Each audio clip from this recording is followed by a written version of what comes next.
I definitely hear you, and I had pregnancy. Sorry, I don't have an issue for pregnancy. No scare.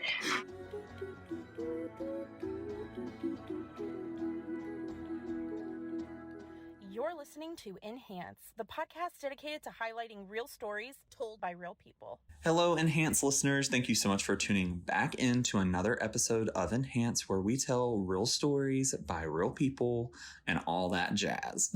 I am your host, Sam Brown, as usual. Today, I'm joined by one of my very best friends, a very long-term friend. We met my freshman year in college. Were you the person who gave me one of my tours at Spring Hill? Is that what? I know we were part of the tour guide thing together, but I couldn't remember if you gave me one of my first tours or not. I am going to just say yes that I did, because cool. I hope that it was me. But one of our first memories, I feel like, is us in the golf cart together. Yes. Zooming around. And I don't know, I feel like we've been attached. We have, yes. So this is Kiera that is speaking, Kiera Williams. We've actually talked about her before on the podcast because Gabby and I were super excited to have her today.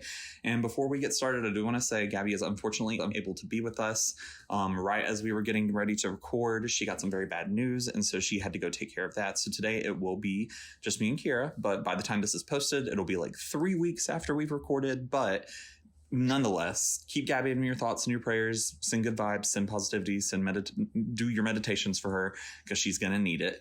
So Kiera, like I said, we met in college my freshman year, and we were both part of a tour guide thing. It was called the Spring Hillian because the college that we went to was called Spring Hill College, and we were part of the Spring Hillian tour guides, and we gave tours to prospective students. Kiera was a year ahead of me in college, so that's how, the possibility of her actually giving me my first tour. So it was really, really cool. Kiera, do you want to tell us a little bit about yourself and just introduce yourself to the people? Yes. Oh my gosh. So again, my name's Kiera. I'm at Samm in Mobile, Alabama. I've recently moved to Orlando. Shout out to Florida, I guess.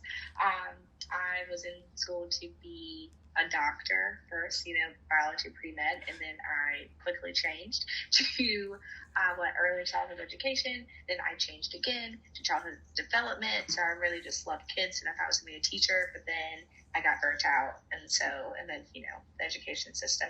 So then I made a change again, and I sold insurance, got into the sales biz, and now I'm in high-end retail sales and thriving. Yes, that is one of my favorite things about this podcast is hearing everybody's career backgrounds. I've had a model on, there's been a person that works in law on with one of Gabby's episodes, and then we talked to you where you've just kind of done a little bit of everything, which is super cool. Yeah. I just told myself that, I'm still relatively young at 26, and I don't really have any sort of roots. I don't have any kids, anything like that. So I can use this time to still find out what I want to do. And I think the good thing with education, I can always go back. I feel like there's always going to be a need for teachers, so I have that security net. But then also it's I didn't want to live my life and be I wonder what could have been, and I tried. So that's when I tried insurance, and that's when I tried teaching, and I was a little professional nanny for a hot minute there. And now I'm in retail, and so I'm let's just try it on now. And then once I find what I want to do, and then once I get a little older and want to, family and all that, then I can always change again. Yeah. I've always told you that you would be an amazing influencer. I think you should start you on social media and things like that and just have brands sponsor you. Literally, you can tell everyone it took me 30 minutes just to get my audio on this laptop. So I don't. Practice makes perfect. This can just be a practice run for you. I don't think I could be a YouTuber, but I could definitely I don't even have TikTok, so I could probably maybe do that, or a IG influencer, who knows? Yeah. I finally just hit the point where I have more followers on TikTok than I do Instagram. And I've always been proud of myself for Instagram because I've always had more followers than who I'm following.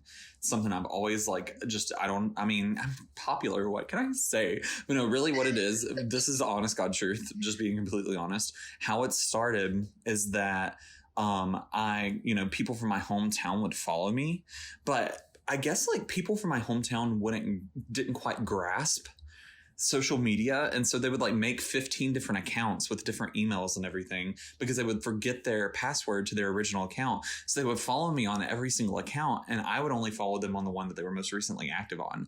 So it gave me like 200 more followers than people that I was actually following. And I just have always let it grow that way. I'm just like, you know what? Yeah, I'm popular. What can I say? Oh my gosh. Yeah, I have finally hit like on TikTok, though, I have more followers than what I do on Instagram now, which is cool. And I have more followers than what I'm following there, too, because I do post kind of regularly and I post enhanced stuff and people are liking it. So here recently, I've gotten a little political on there, a little opinionated. And I think that's what's kind of grown my following. So, you know, it's still not much. I mean, I'm growing. I'm doing the job, though, you know. So, Kiera, to get us started, I do like to always do an icebreaker with our guest hosts. So, are you into that? Is that okay? You like the icebreakers? Oh, yes. Fire it out. Awesome. All right.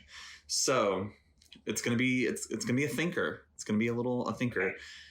Tell me your ideal partner, who you're gonna end up with one day. Tell me the top 5 qualities that they will have. Okay. Wow. That's a big one, you know. I don't know, maybe one day, you know, we can dive into some history. Yeah. But I'm gonna say top 5 qualities, definitely humor, number 1. I love to laugh, and honestly, I'm super easy to laugh. So I just need you to be funny. Okay, next, I'm going to say someone who is kind, someone who's like sweet, and like, you know, not the people who are going to be like rude to wait staff. So like just kind-hearted. Okay, someone who is like a go-getter, has some goals about themselves, you know, like doesn't necessarily, I mean, I don't know. I think I like a plan. Yeah. I'm also feel kind of like free-spirited. So I'm like, sure, you have an end goal, but like I'm not going to put you on like a strict timeline to get there, you know? Yeah. All right. Okay, number 4. Let's see. We're going to go into like physical features. Someone taller than me. I'm not really tall, so therefore that's not really a problem. Yeah.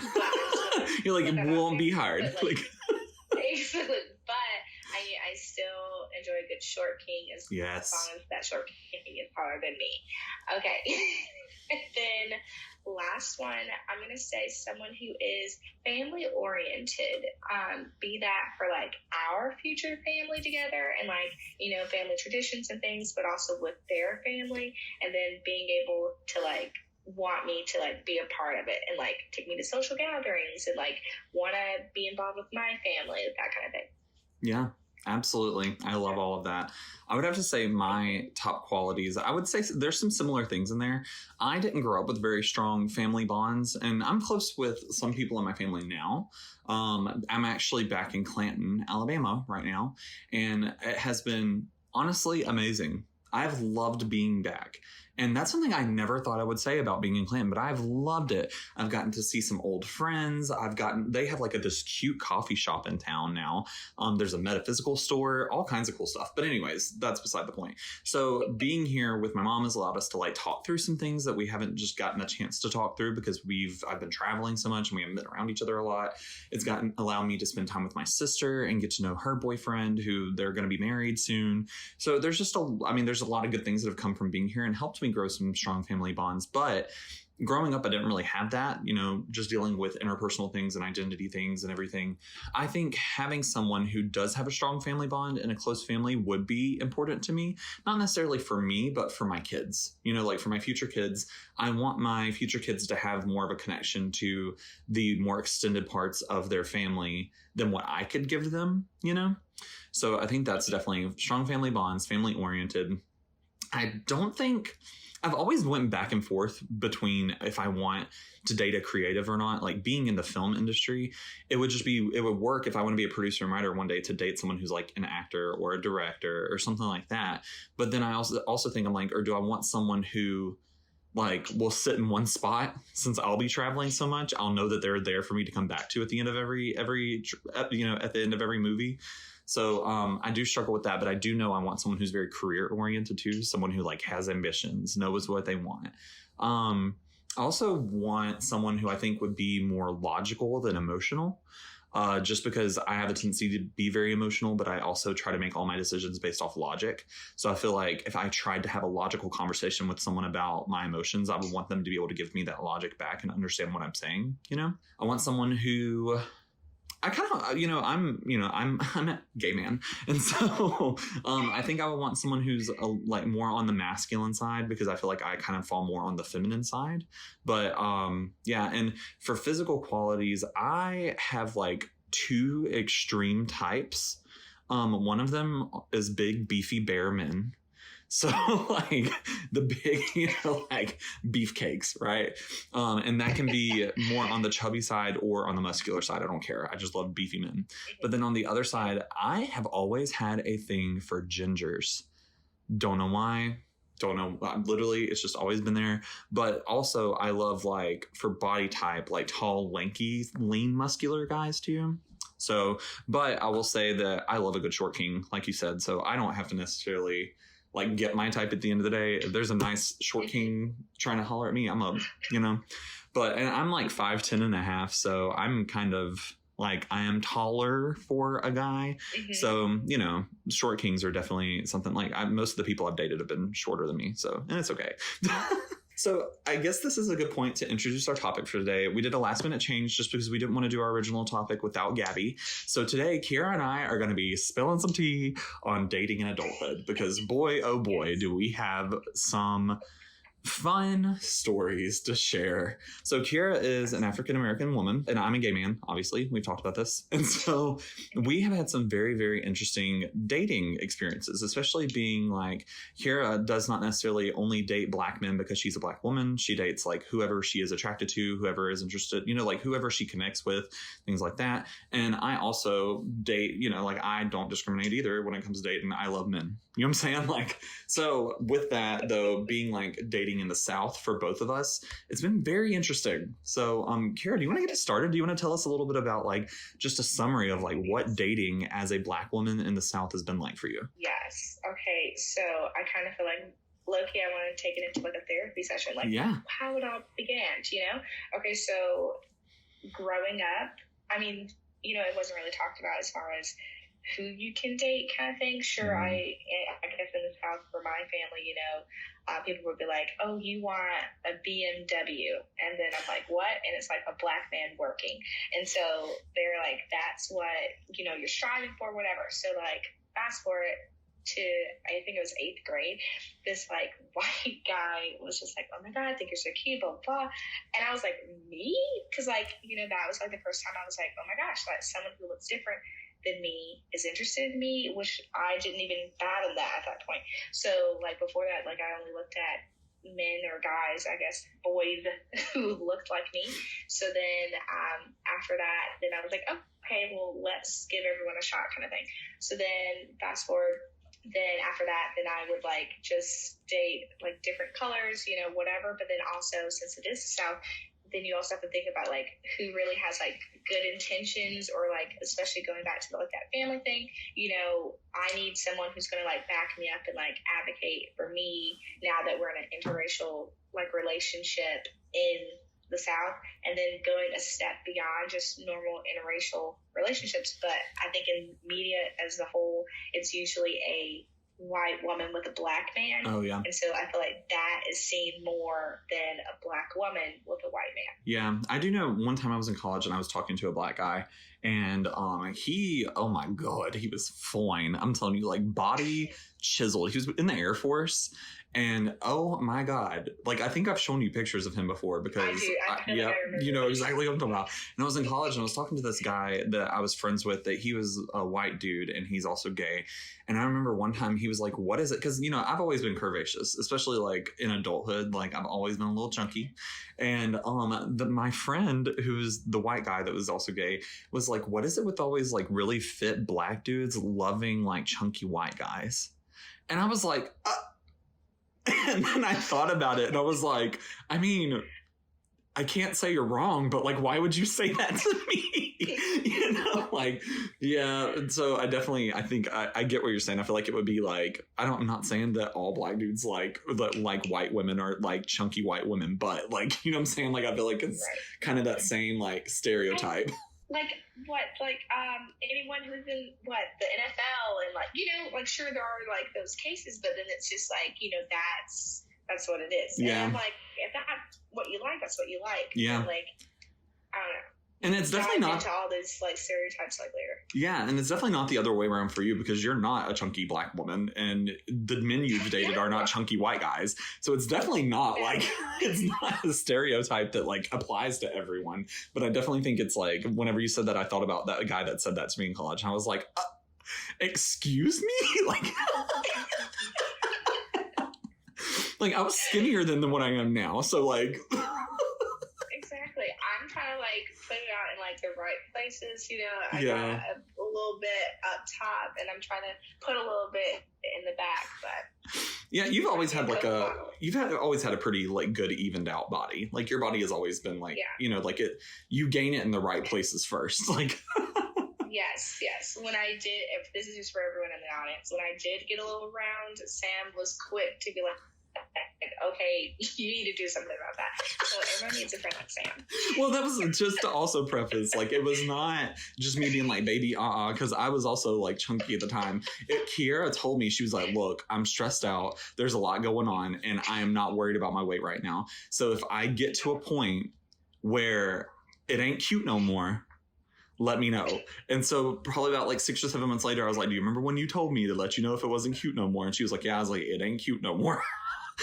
And, you know, that was not me judging her or anything like that, because I was not like in the place to judge anyone. It's because she told me to tell her, and I'm an honest friend. That's right. So anyways, back to the topic. Anyway. So yeah, that's, you know, I guess to tell my little background story, because I actually touched on this a little bit about like gay dating in episode 2. You know, my friend Morgan, she and I talked about like feeling confident in your community when you're a minority, because she's a black woman that she like, you know, was the only black girl at her high school. She went to this like, you know, private school, and she was like, it was surrounded by white kids. And so she got like ostracized and picked on because of that. And then in her family, she always got kind of labeled like, quote unquote, the white cousin, you know, because she like went to an all white school and like, yeah. So we just talked a lot about that, talked about like how that's impacted dating. And so with me, you know, I grew up closeted. And there were guys that I was involved with in high school, but it never went past like just like flirting, you know, or like there was like intimacy, but never anything sexual, if that makes sense. And so I didn't really get my first like gay experience until I got into college.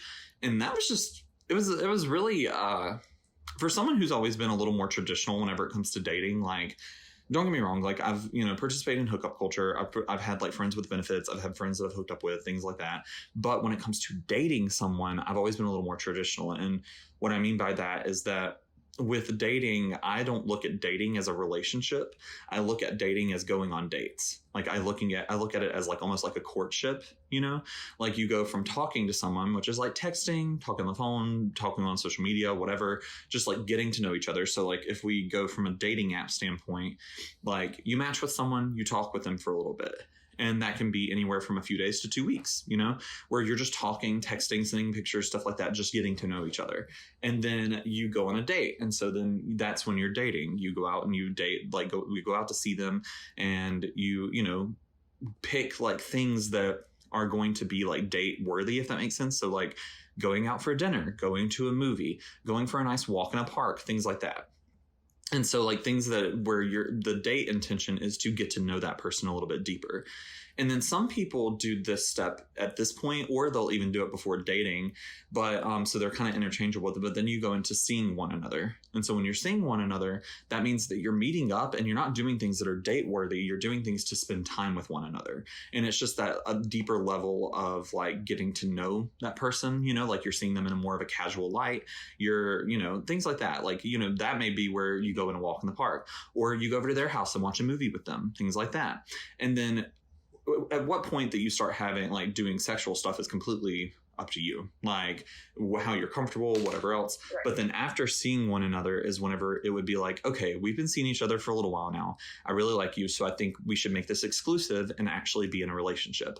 And so that's how I've always viewed like that process, right? I always want to establish like a friendship with whoever it is that I'm interested in before I ever jump into a relationship and being locked down. And gay men, specifically in the South, don't do that. They do not do that. And so, you know, my ex that was in college, that was a whole shit show of a situation. I remember there were several times in that relationship where you were like, Sam, what are you doing? Please stop. Like, when I finally was like, done, you were like, okay, Sam, never do that again. You were so much better than that. And I was like, I'm sorry.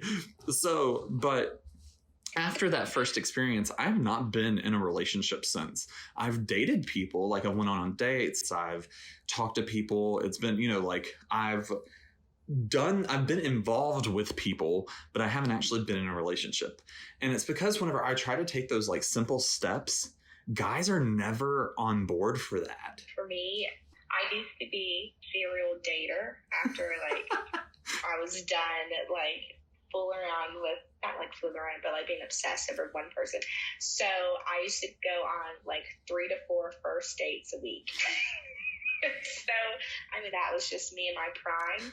So with that, I would like go on these dates with everyone because I am just a firm believer in not putting like all my eggs in one basket, especially with this like online thing, because that's just how you make connections. Yeah. Going back to how I used to be a teacher, who do you see? All the teachers are women, you know, everyone who's dropping off their literal children are married. So like, I don't really have the dating pool to like try and meet somebody at work as far as like other people may have that luxury. Yeah. So I was always on the apps and everything like that. And so then I did the casual dating like that in the sense that I was just looking for that kind of friendship thing, but I was looking for something where I didn't really have to like work for it. I was just looking for some sort of like spark. And so anyone that left me intrigued enough after that first initial meeting, then I knew like, okay, we can continue seeing each other kind of thing. But as far as making it to like the let's date, I'm traditional in the sense that I'm not going to bring it up because I'm like, okay, you're the masculine one in the relationship. I feel like you should be the one to say like, hey, I want to make this official. I want you to be my girlfriend. Yeah. But if you're not going to say it, I'm not going to say it. So then it's just like, you know, but I talked about that with some other people too. They're like, well, you know, we're in 2022, you know, you can say it. And I'm like, okay, sure. Yes, I can. But like, I don't want to. I really value communication. That's something that I've always just like, once I learned how to properly communicate, it's something that I've always valued. And especially like going through therapy and learning how to communicate my emotions in a like civil and rational way and things like that. So I think that if I were ready to move forward with someone, even if the guy in the relationship was more masculine, I'd feel comfortable being like, hey, this is how I'm feeling. I'd like to move forward. How do you feel about that? You know, like, and of course, like everything is up for compromise, but I feel like, I guess that doesn't apply so much as to like gay men, you know?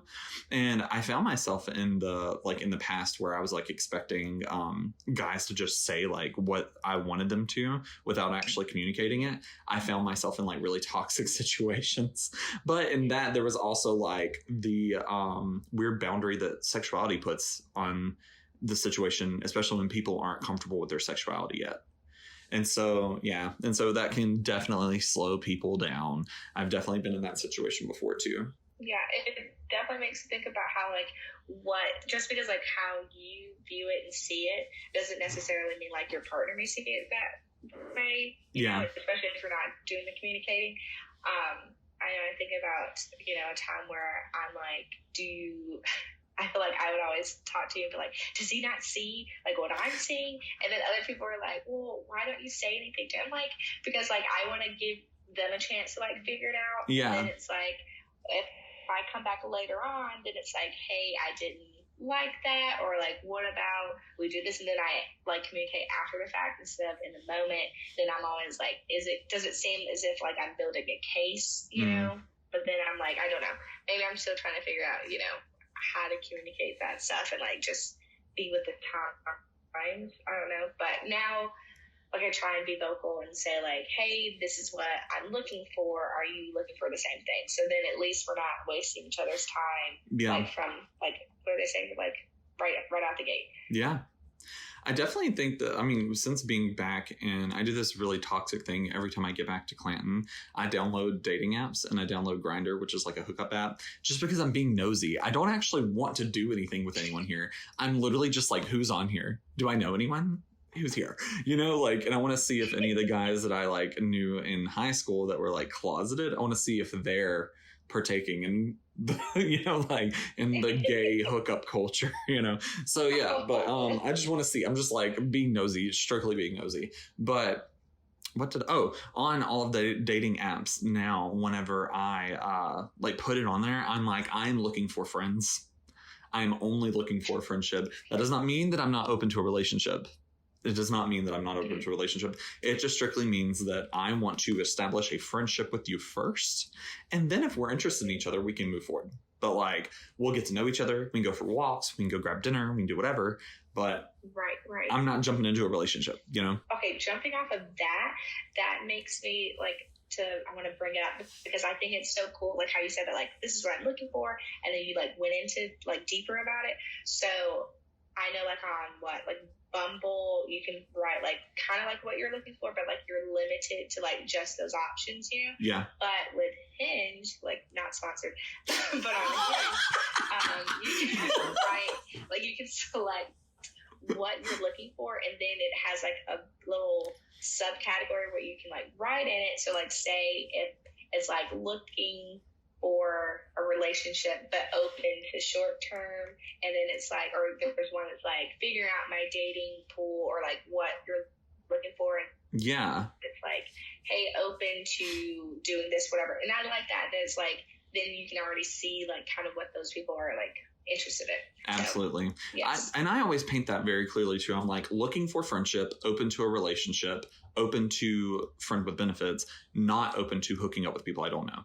You know, like I'm always very clearly like, we can hook up, but you're going to be my friend first. Because like, it's not that I'm like, oh, we have to have some type of connection. Well, I will be more attracted to someone if I have a connection with them. It's just that simple. But it's also like, I don't know you and I don't trust you. You know, like I don't know what you got going on. I don't know who you hooked up with. I don't know what your life looks like. Like, I'm not about to go and just hook up with someone I don't know. And see, the thing is, I feel like our society has made such like an instant gratification type of like atmosphere that also seeps into dating, you know? And so I think that's why when people like, when you match with someone, you go on a date, you like them, you want to jump into something very quickly. And like, I'm not about that. You said earlier you were a serial dater, and I also like, whenever I'm dating people. You know what I'm saying? Like, I'm not picking one person and dating them. I'm going on dates with people I feel a genuine like connection to, and I'm seeing who is worth putting time into and who's not. You know, that doesn't mean I'm hooking up with every single one of them. That doesn't mean that I'm like in a secret relationship with every single one of them. I'm always very clear, like I am dating multiple people. And it does not mean that I'm like in a polyamorous relationship, because polyamory is super cool, but I'm not. I'm monogamous, you know? And people are always like, oh, like that's the first thing people always ask me is like, are you polyamorous? Are you like dating multiple people? And it's like, no, like I am dating multiple people, but that doesn't mean I'm committed to each of you. I'm just going on dates. I'm getting to know people. Yes. Now, if I were dating someone and say that I was dating like multiple people at one time, and say there were like 3 guys I was spending time with, if I went on 5 like official dates with one guy and I still felt a really strong connection to him, and the other 2 people, it was like I enjoyed my time with them, but I didn't feel as much of a connection, I would start to like let some of those other ones drop off. And I would just tell them like, hey, I've really enjoyed my time like with you and everything, but I don't think this is going to move forward, or I don't feel that strong of a connection right now, you know? And like, I am dating multiple people, so I'm going to continue to invest in people that I feel a strong connection to, you know? And I've sadly never been in a situation where that was like, that went well. So, but I've always been like very upfront about it. And I feel like that's how people used to do it. Like, I feel like that's what like healthy dating was. But now you've got like that instant gratification, that dating app, that like, you know, the thing that where if I send a message, if I like swipe right on 50 people, at least 2 of them are going to swipe right on me and I'm going to get a match, you know, like, and it's just so quick, exactly. Like quick form, short form. And back in 2020, before the pandemic, it was kind of towards the end of 2019, going into 2020, I had graduated college, had my first apartment, had a full-time job, all this other stuff. And I was like, I want to get into the dating scene. I want to start dating again. You know, like it had been 2 years since I was in like an official relationship. And so I was like, I want to start looking for someone, you know, like for my special someone. And so there were 3 or 4 guys that I had like matched with on a dating app, and we were talking and I really liked them. And it was like kind of, you know, like I felt a connection to each of them. And so I was like, all right, now I'm ready to start moving forward. And each of them knew too. Each of them knew that I was like talking to multiple people, that it was like, you know, like it was fine. I was upfront about it. And so there was this one guy, goodness, I'll just call him D, just for like, because I'm not going to say anything bad about him here. He was one of the sweetest men I think I have ever had the privilege talking to. He was so kind, so sweet, genuinely just like thoughtful, right? Mm-hmm. And so I was like, I could really see this going somewhere with him. And so he was like the first one that I went on a date with out of the guys. And he was the one that I talked to the most. And I was like, I think I found a winner. I'm going to go through the whole process, but I think I found a winner. So we go on one date, and on the date, we're talking, everything's cool. You can tell both of us are nervous, but I mean, just so cute, so sweet, big beefy bear man. I mean, like, yeah. And so we leave the date, and like, I mean, we talked for like 2 hours. We just went and got coffee and like had a good talk. And so we leave the date, and he's immediately messaging me, and I'm like, okay, cool. Like he's still interested, you know, but then like the whole tone just shifted. Like he was like, when can we see each other again? When can we go out on another date? And I'm like, well, you know, like next weekend's my birthday. I've got some plans. And then maybe the next weekend. And he was like, ooh, I'm going to get you something for your birthday. And I'm like, hold on. Like, you know, this is my first time actually meeting you in person. We've been talking for probably about 2 weeks now. Hold on, you know, like, and this was also at a point in my life where I was like not comfortable with the vulnerability of receiving a gift from someone, you know? And so like, I'm sure you remember, if you got me anything, you'd have to like surprise me with it. You'd have to be like a situation where you like, don't tell me you got me anything. You don't build up to it. You could not give me time to react to it. You just have to go, here you go. I'd open it up, and then you'd be like, all right, anyways. So, because if not, I would just be so uncomfortable and anxious, and I'd be like, and like not liking the attention that's put on me, like how am I expected to react with a gift and so on and so forth. But he was adamant about getting me a gift, and I was like, I don't know you. Like I think you're cool. We've talked for a couple of weeks. We just went on a date, but like I don't know you. You know, like, do not get me a gift. And he got me a gift anyways. And I was working on a movie over that weekend that it was my birthday. And because I still worked on film and stuff like that, like when I had time outside of my full-time job, and the movie was being filmed where he lives. And so he knew I was going to be in the area, and he was like, can you just swing by my house and I'll give you the gift. And I was like, okay, but I've got my friend with me who is also working on the movie. Today's literally my birthday. Like, I can't come inside or hang out or anything like that. And he's like, that's fine. And so I show up, and he gives me the gift. And it was such a sweet and well thought out gift. And like, he was doing all the right things, but it was just like, you're doing too much, you know, like I need you to take a step back. I need you to pump the brakes, you know, like if you would have done this like on our 5th date after we had been talking for like a month and a half, this would be super sweet, super cute. Yeah, but you're doing this now. Yeah, you're doing it like within the first 2 weeks, and it's making me uncomfortable, you know? And so I tried having that talk with him, and I was like, pump the brakes. I was like, I like you a lot, you know, and yes, I'm dating multiple people, but I do feel a connection with you. If you will just take your time and give me the time to like check all the boxes I want to check, you will more than likely be the person that I like drop everyone else for at the end. And I was like, and you know, but whenever I said that, he felt the need then to compete. Like it was a competition, like it was a race, like he had to keep doing the right things. And it's just like, no, just like you like, anyways. So what ended up happening at the end of that was that he basically he was like, I know that you were like upfront about not like about dating multiple people and everything, and then like, you know, just seeing what's out there, but like I'm not comfortable with that. I am like a relationship oriented person, so on and so forth. Like so I don't think that this would work. And I was like, okay, bummer. Like, I hate that. You're really sweet. I was like, but I totally get it. I was like, we can stay friends. No big deal. Well, I guess that was not the response he was looking for. He wanted me to go, okay, well then I'll stop talking to everyone else and only talk to you. And I'm like, no, yeah. And so he immediately came back and was like, well, like, I'm just a relationship oriented person, like wanted to keep the conversation going. And I'm like, I'm a relationship oriented person too.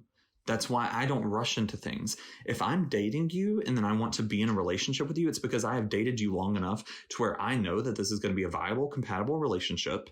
You're someone that I could see myself spending a long time with, so that I don't have to go through this process again, you know? And so that's like my goal, is to like really get to know you and see if we're compatible, and then see if it can be a long-term thing.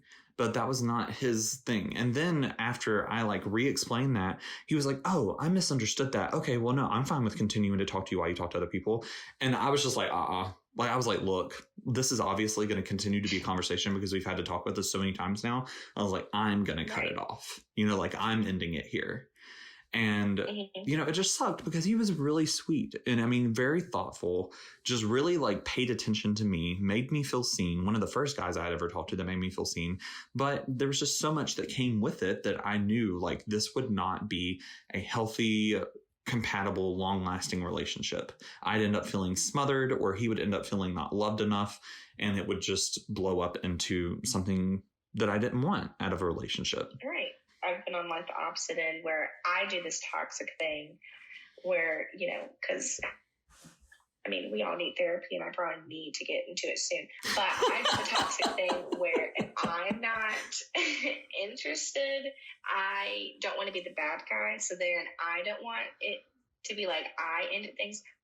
So I am someone who like either pulls away or makes it uncomfortable where then they say, okay, like this is it. And then I'm like, oh, what? But no, like, thank you. Like, darn. I didn't want to say it.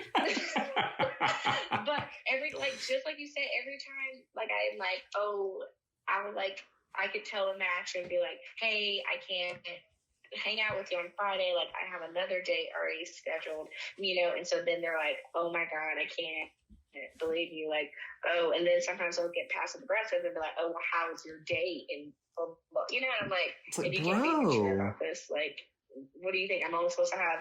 I'm like, calm down. Like, I can't just focus on you when I don't even know you. Yeah, you know? We are in our early 20s. Like, we are not in a rush. Like, we're going to take our time with it. And like, that's so crazy to me that people don't get that. Like, don't understand, like, you're not meant to just like meet someone, fall in love in the first week and be together for the rest of your life. That's not like, people have such layers to who they are as a human.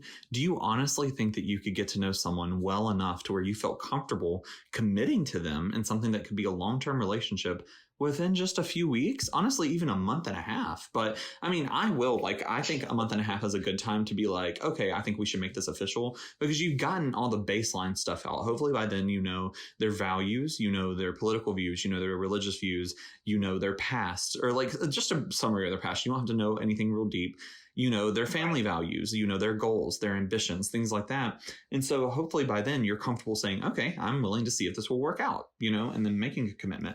But after a week or so, no. I don't know if it's like just with like the South. I don't know if you're also like dealing with this too, but like when I felt like in my like dating pool online or whatever, that I feel like I couldn't really date or match with people who were like close to my age too. I didn't know if that also tied with it. So then I would go on opposite end of like the range and I would go older, but they are just as bad. Yeah. I'm like, oh my gosh, you are too old to be acting like this.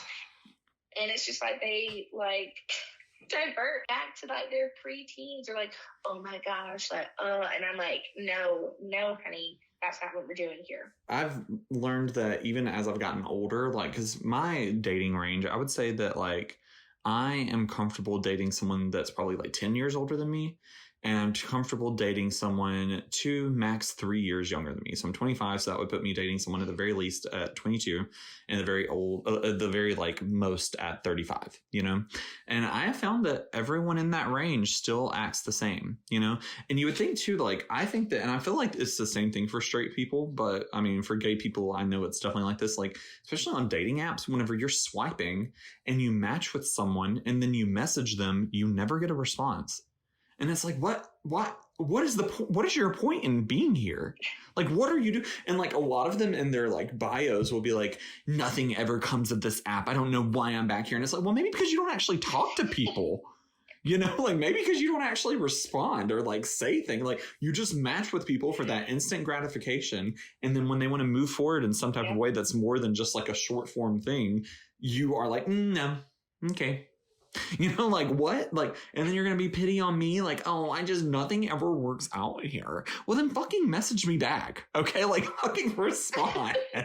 Like we obviously think each other are cute, or there's something in our bio that, you know what I'm saying? Like literally last night, I was on Grindr and it was just like going through the profiles because like I said, I never actually like do the hookup thing. I've done a few times, but for the most part, it's just because I'm nosy and like I'll respond to people sometimes, but most of them dudes on there are fucking vulgar. Do you understand me? They are nasty. It's disgusting. Like I'm telling you, like literally the other day, I was just like online, had not done anything, had not reached out, literally was just like looking at people that are nearby me. And someone literally just like messaged me as like with the eyes looking to the side emoji and was like, you want to BJ? Like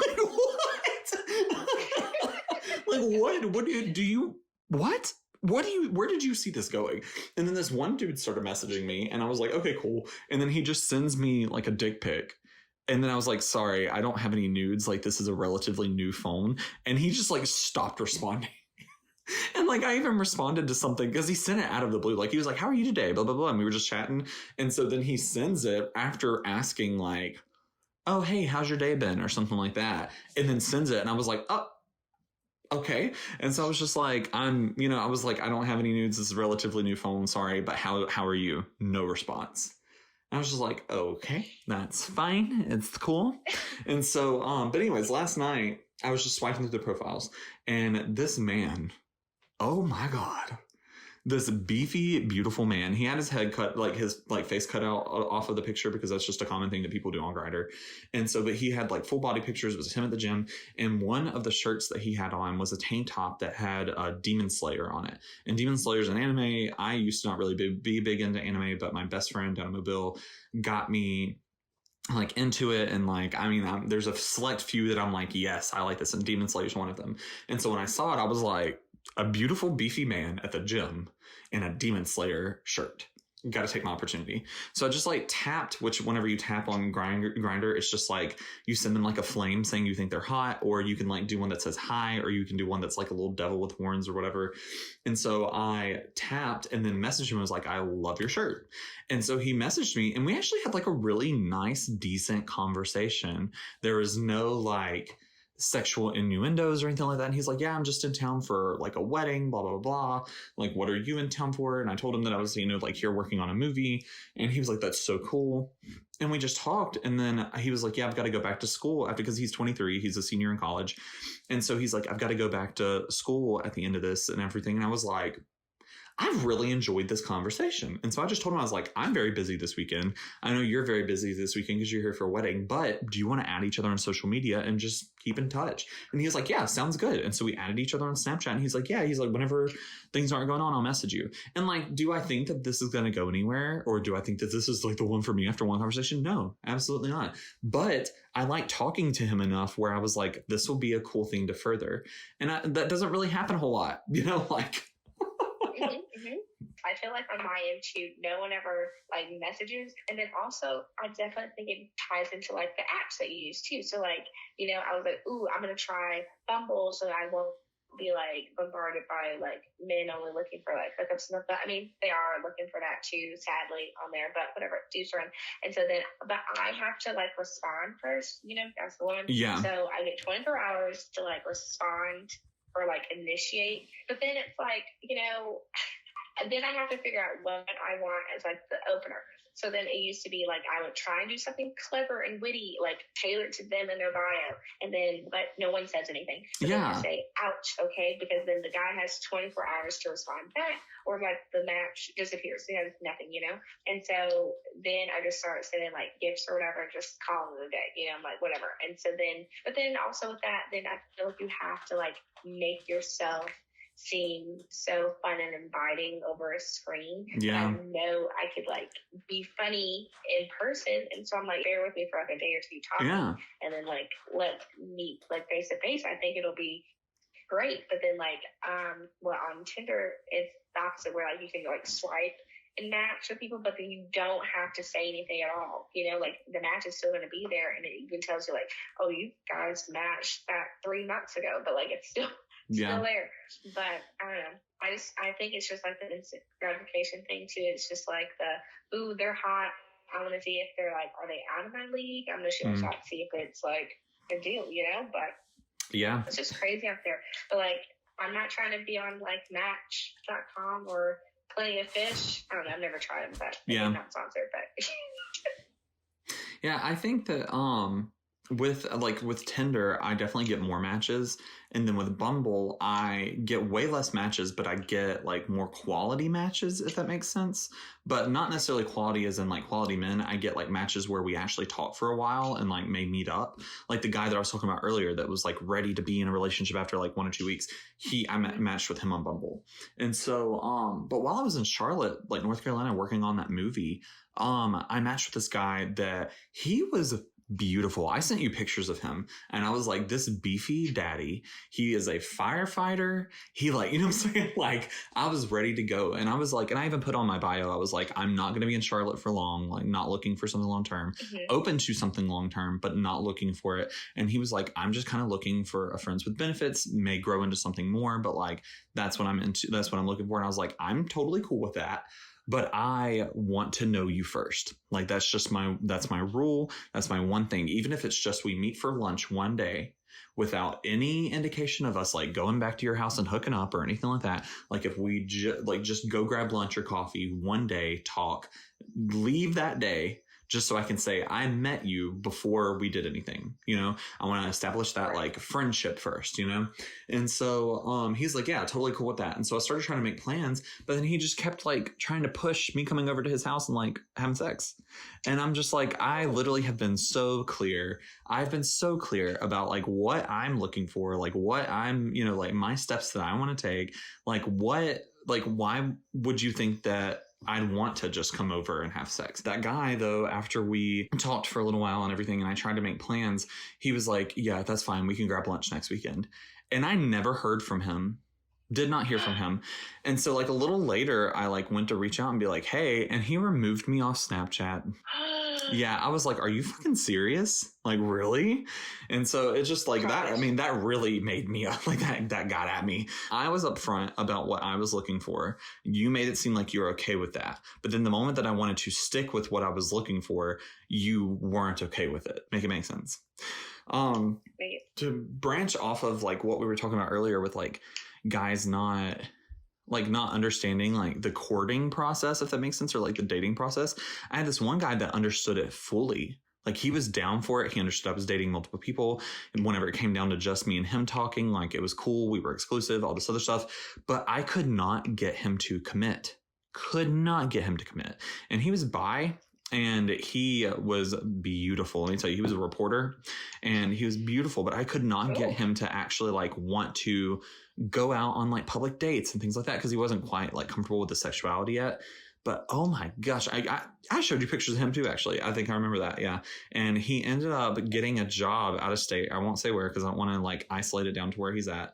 But he ended up getting a job out of state and like we really liked each other. And he was like, if you ever find yourself like in this state and need a place to crash, like you can stay with me, blah, blah. And I was like, I mean, I would love that, but I doubt very seriously I'll ever be in that state, you know, like, and so we still talk every once in a while. We follow each other on social media, but it just, you know, like it sucks because he was someone that I felt like a lot of sexual chemistry with him. I felt a lot of intimate chemistry with him, but it just like, we could not move past the point of dating into relationship, you know?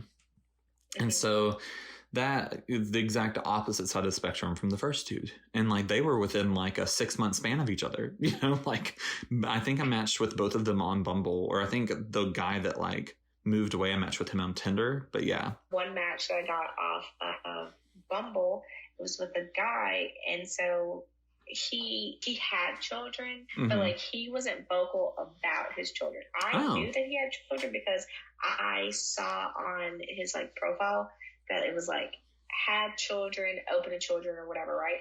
And so he never brought them up, whatever. And I'm not going to bring them up because I was like, maybe he's trying to figure out, you know, me, because most people are more decisive on who is going to be exposed to their children. So I was like, okay, makes sense, whatever. And so then I went on this date with him, right? And then he had car seats in his car.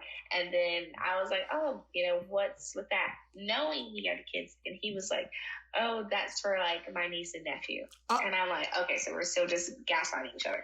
So I was like, okay. We like kept going on these dates, right? And so then in the end he was like, okay, yes, I have kids. And I was like, I knew you had kids. I was like, I was just waiting for you to bring it up. You know? And he was like, oh my gosh, you did? How'd you know? I was like, I don't know if you're really aware of your own profile, but like you're on it. And so then I'm like, I'm not going to bring it up if that's something you're not comfortable with, but like you should definitely, you know, talk about it. Like I'm not trying to meet them or anything. Yeah. Like super soon. Just be upfront. But like when I thought, right, exactly. And so we talked for a while, you know, and so then I started bringing up like not concerns, but I was like, when is that going to be something you want to do? And like, you know, because like I was like, I get it, everyone has kids now, so like maybe I just need to be mentally prepared for it. And so I got to talk to them like over like FaceTime, so that was like interesting. But he was someone who like wanted it to be like all about him and like on his time and things like that, but he wasn't able to like give me that same return. Yeah. He wanted me to like drop everything. And so then I was like, ugh, okay, so no, that didn't work. Yeah. Now we're going to talk about another match that happened, right? So with this person, we like talked and chatted and like did all the like courting and things, you know, like did everything that like couples did or whatever, but like still didn't go down the step of, you know, defining things. And so then but then that also plays with my mind as far as like me waiting for someone else to be vocal about it, because I'm like, do you not want to be like official with me, or like am I not, you know? And that's also probably something too of like with this particular match or relationship, it was someone who was of a different like color than I am or whatever. So then I didn't know if that was something too, like not wanting to be like publicly like outed, I guess, in that sense, because, you know, you never know how people's families and, you know, everything react. And so then it's like, I feel like that's something, another added layer that you always have to like think about and be reminded of or cautious of for sure. Yeah. Well, so the last thing I think would be cool to cover is like, and on this topic is like when it comes to dating and adulthood, or not even just in adulthood, but like dating whenever you think that something is going to be serious, or when you like genuinely have feelings for someone and you like fall for that person, and it like, how does that affect you and your dating process after them? Like whenever, like it's kind of like when you fall for someone and you're in love with someone and then it ends, like you're like, well, what now? Like I fell for this person and I love them, and I don't think I'll ever love anyone the same way that I love them. You know, like what do you do from there? Okay, so what I did, because that's exactly how I felt, I went in this whole, like, I don't want to call it a spiral. Maybe I was fighting myself. Maybe I was being defiant. Who knows? But I told myself, well, that I was going to try and go on dates with everyone who was different from that person. So, like, everyone who was, like, the total opposites. Because, like, sure, there were still things that I liked that particular partner didn't have. So then I was like, well, maybe, you know, I'm drawn to these things because, you know, I like them. We're going to try it out. So then I tried to, like, date people with, like, huge beards and, like, people who were bald, people who had tattoos, people who, like, it was just crazy. I just went all over the place, right? And so then I was just like, no, it's not doing it for me, you know? And so then I try to take some time for myself and, like, reground myself. You know, people say you can't love anyone else until you love yourself, kind of thing. then, you know, I talked with friends, and so then they were talking about you can still love like certain characteristics from that previous partner that you probably now don't have feelings for. You just need to find like a healthy mix of all the things you're interested in. So I tried to like look for a partner with things that kind of I was lacking with that first partner, and trying to be true to myself and be like, okay, this didn't work for whatever reason, so now we need to try something else. Yeah. So I definitely think it was a process. I probably didn't do the best by like trying to rush back out there and like whatever, but also I think it was like a moment where I was like, okay, I thought this person hung the moon, and like that was like the person for me. But then also at the end of the day, I got the instant gratification when I was on apps and things about saying like, oh, okay, wait, there's other people who are still like wanting to be with me, or at least like how, you know, I'm still appealing. So it's not like I will never find someone else again. And, you know, maybe I should follow my own sort of, you know, ideals and say like, hey, there's billions of people in the world, like, you know, somebody's bound to be the person for me. Yeah. So I mean, I don't know, I'm trying to focus on that and lean on that, but I'm claiming it for myself for sure. Absolutely. I know with the specific relationship you're talking about, like I remember you like manifested that shit. Like for years you were like, this is the man for me. And then when he finally was like, wow, Kiera, it was like finally the stars have aligned. And then like he ended up just like, yeah, and he ended up ruining it. It was so crazy. Oh my God. It's crazy. Sometimes I talk about him with my dad, and so that he's like, oh my gosh, and I'm like, I know. But then also I do like with that particular relationship, it stemmed off of friendship and kind of like I was not like sexually or, you know, emotionally involved or like really attracted to him at the beginning. It was just like whatever, like, oh, best friends thick as thieves. And then it's like I think having that foundation was really great, and so that's what I'm like looking for, you know, in the future. Yes. Like I'm like, I wish it could be like a movie where I could just bump into someone at like a grocery store and then, you know, be like, oh my God, you know, but also what are the chances of that happening? Because then it's like scary because I'm like, whoa, stranger danger. What are you doing here, you know? That brings me, that is like exactly what my thought process has been for like the past week or so. So there is, I'll get into like my experience that's kind of similar to yours, but you know, I love hard. Like I'm a deep lover. Like if I fall in love with someone, I love them very, very deeply. And it's difficult for me to like move on past someone that I've fallen for. I talked about one situation like that last week on an episode, and you know the person that I was talking about. But and that situation was a whole thing where it was like I really felt for them deeply than what they felt for me, even though they were interested in me as more than friends at one point. I held on to that for a very long time. And even with my like, I've gotten over every single guy that I've ever been interested in. Like I'm over every single one, but there is one that I always end up falling back to. And like, even with my ex who I was with, that relationship, the one where we were talking about that you were like, Sam, please. It took me a long time to finally be okay with getting away from that and like not being in that relationship anymore. But it didn't take me long to get over it. Like it took me probably like 6 months at the most. And I mean, that was like my first like real long-term relationship. And so I grieved it, moved on. He and I talked later on. It was, you know, like whatever. And I have no malice for him. I have no ill wish for him. We were both in different places, like we were both in pinnacle points in our growth as humans.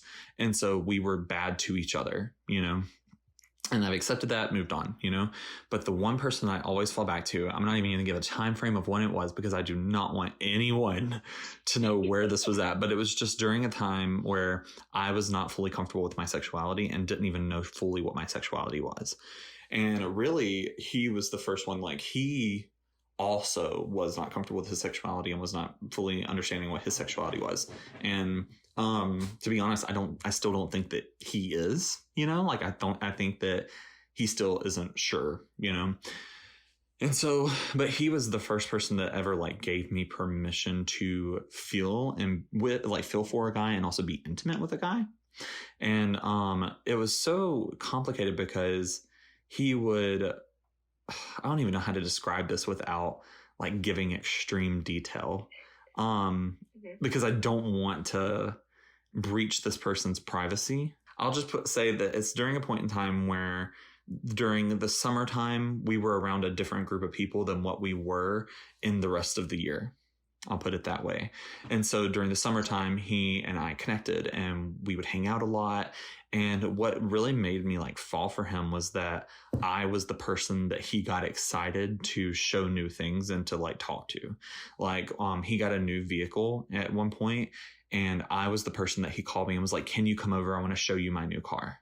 And like a family member had like surprised him with it.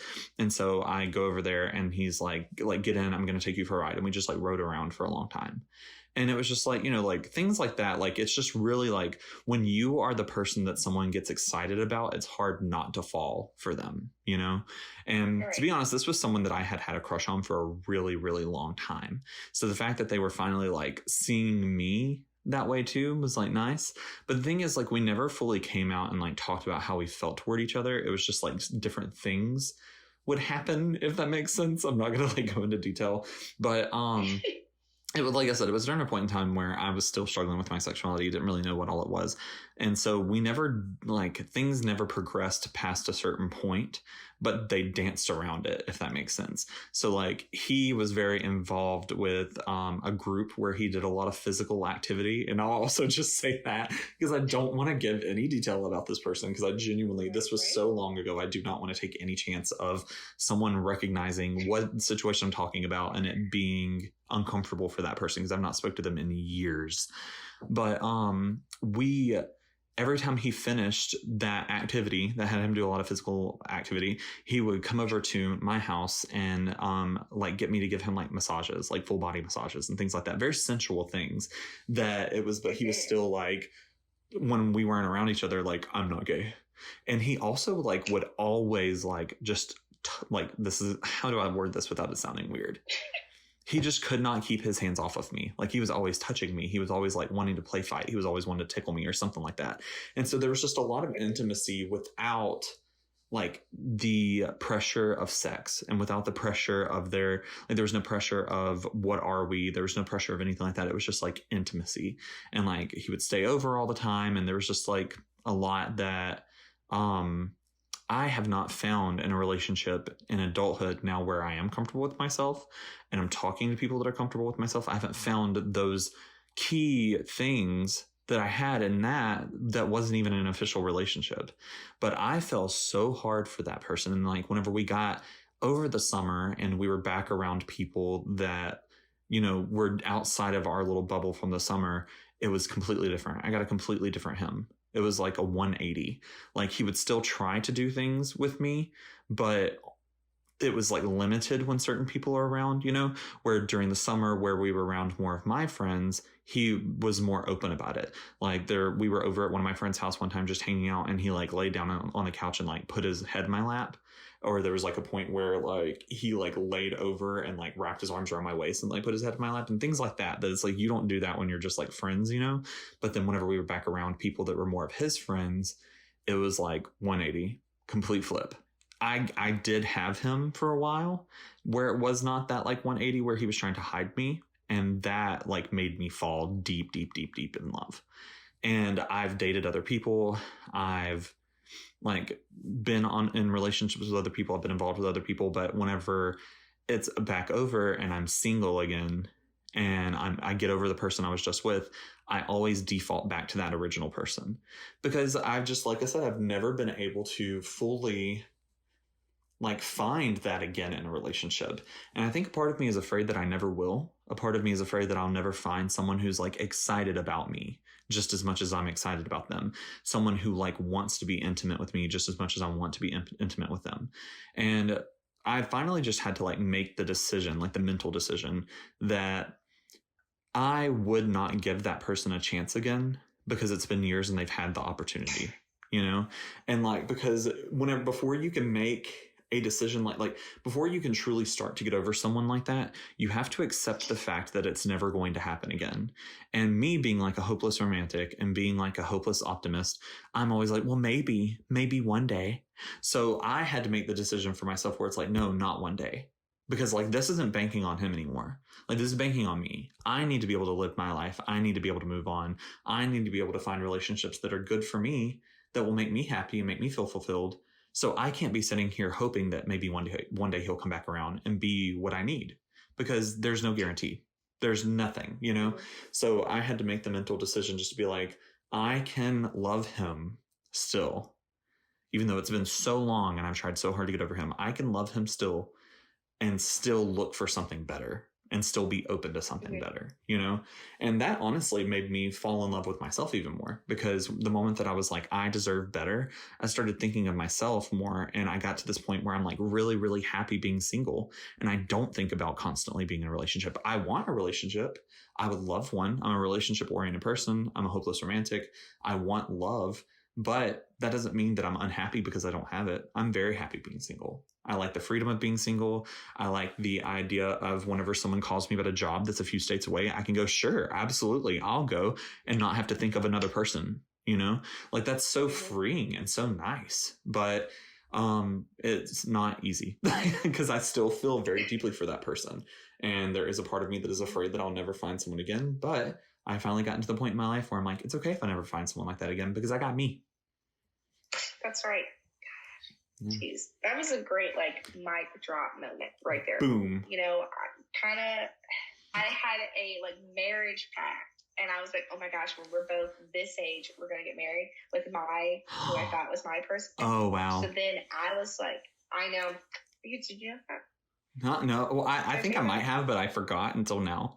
Like when you said it. So that time I was like, oh my God, that's gonna be so close. Like, that's even that far.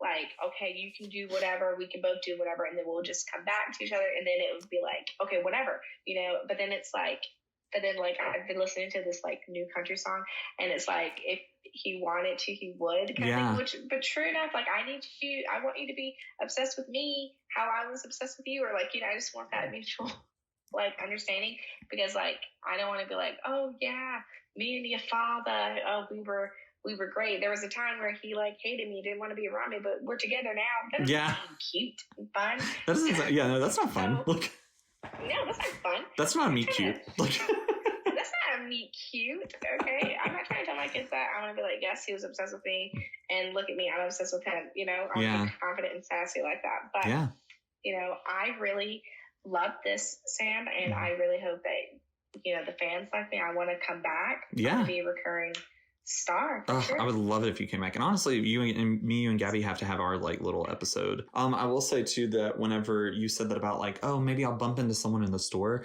anytime I've been back in the same area as that original guy, I've always fantasized about that. I literally will be like, maybe I'll go to a grocery store and I'll be walking out of an aisle as he's walking out of the next one, and we just bump into each other. And I'm like, oh my God, I'm so sorry. Exactly. Wait. And then say his name and he'll be like, oh my God, how are you? But realistically, that would not happen. He'd probably avoid me, because we actually did reconnect years later after I had gotten out of my relationship with my ex. And we talked for a long time. We talked every single day for 3 weeks. And then I feel like I know what happened, and I'm not even going to dive into it, but basically someone else would have gotten involved and said something to him, but someone else that I know and I'm also close with. But basically, he just stopped talking to me out of nowhere. We were even talking about possibly visiting each other and so on and so forth, and just out of nowhere stopped responding. And I have not heard from him since. We're not friends on social media anymore. That has also been very difficult, because not having that closure and not knowing exactly what happened, but not being in the having the ground to ask what happened. Because how do you confront someone or something or a situation like that when there was never a solid label on what things were? You know, what am I going to do? I'm in love with you. Well, all he's going to be is I never felt for you that way. I know he's lying, but still, Sam's look at me. What do you mean? Look at our situation. You don't come over to someone's house and ask them to give you full body massage. You know what I'm saying? Sorry. Anyways, well, I guess that's a good point to end. This has been an amazing episode. Such a good conversation, and such a good spontaneous topic change. I feel like this was the other topic, which we'll talk about, I'm sure, at another point with Gabby, that would have been very fitting for me, you, and Gabby. But then I feel like this one was more fitting for just me and you. Yes. Well, guys, this has been Enhance. I think this episode will come out. It'll be 3 weeks from today. So I think it'll come out after the next Weird Wednesday. But if you're listening to this and haven't listened to that Weird Wednesday, the one for October, it is actually a horror hump day where Gabby and I are talking about scary stories, like just telling I'm going to tell some scary stories from my life and from my past.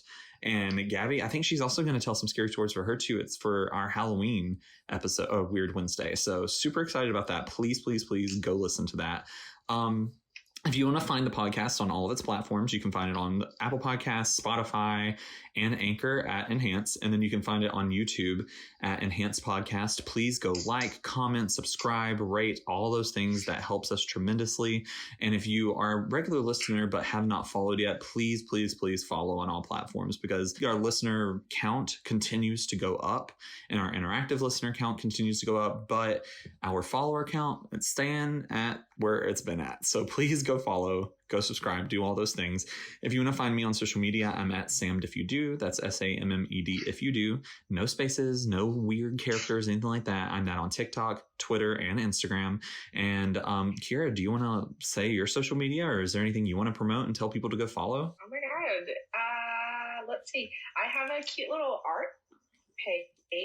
I mean, I don't know. Yeah. I'm gonna if I get some more followers, if I get 5 new followers from this podcast, I'll start my painting again and maybe do a special like collab thing. Maybe I could do like a fun little new header or something for you guys, like temporary or something. I think that'd be cute. I'll tag whenever I do our little snippets from this episode for social media posts. I'll tag your art page. That way people can find it easily. But do you want to tell them what the username is? Yes, it's Kiera, Kiera .will, WILL .art. Yeah. That's awesome. Okay, cool. Yeah, and Kiera's art is amazing. So please, by all means, go like and follow. That way she will create more art. And there was one more thing. I also have jumped on Pinterest. I mean, I've been on Pinterest for a while, but I've been using it here recently, like more regularly. I've been posting some of my photography. I've been posting some things from the podcast. I've been doing what are other things? I mean, I've just been posting a lot of cool stuff on there, and I created a board that is all about manifestation. It's called I Attract, and it's just things I want to pull into my life. And it has been so nice and helped with visualization. So, I don't know exactly what I am on Pinterest, but it is in my link tree. So if you look at my TikTok or my Instagram or my Twitter or anything like that, my link tree is in my bio. You can find it from there. So please, please, please go look at my Pinterest, go pin some of my pins, look at my photography. It's great. So, all right, guys. Well, thank you so much for tuning in, and we will see you next week. Bye. Bye. Enhance your peace, your joy, and your existence.